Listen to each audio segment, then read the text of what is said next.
rumor article, and if you know me, I don't get into video game rumors often.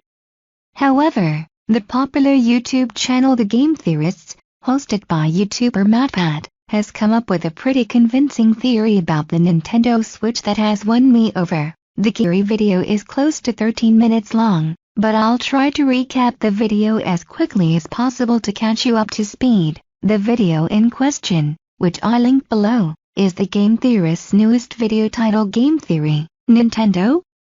A secret plan for the Switch. If you follow Nintendo news closely, then this will be old news for you, but for everyone else you may find it interesting. We already know that the Nintendo Switch can be removed from the base dock so that you can carry it around portably, and we also know that the controllers can be detached to be used similar to miniature Wiimotes, as illustrated in the pictures.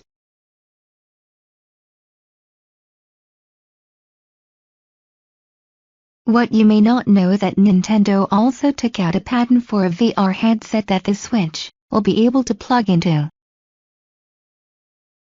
And this is what the basis of the Game Theorist's theory revolves around. The Switch VR headset was first discovered by NeoGAF user R.St. that searched through the patent and found some interesting images,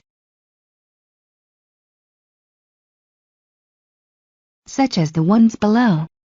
There is a lot of mumble-jumble in the above quote for the patent, but in simple terms, it is describing a VR headset with motion control functions, with the Switch sliding in and plugging into the main headset.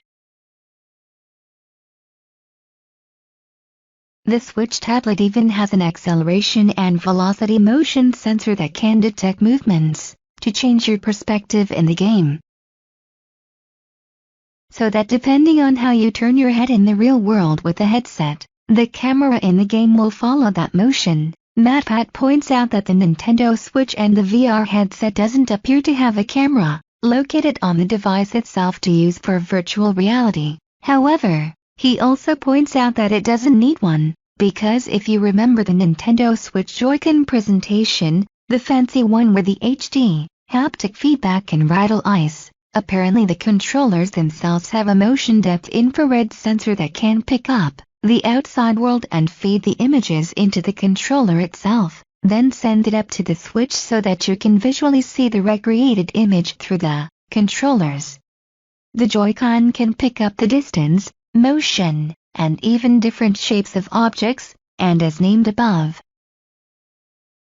can simulate weight such as ice or marbles moving around inside the controller, which will give a far more realistic feeling to augmented reality games, since you will be able to interact with the world in a deeper way by feeling the environment around you. Nintendo has also announced that the controllers will soon be able to record video as well. However, I'm not sure if this is in-game video capture from the system or cell phone style video recording to capture the real world.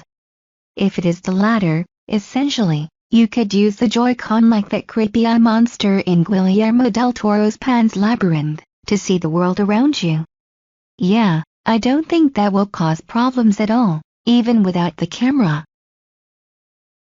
MatPat goes on to say that Nintendo could come out with an accessory camera that could easily attach to the Switch to turn it into a proper VR augmented reality headset, since you can easily switch out the parts and controllers.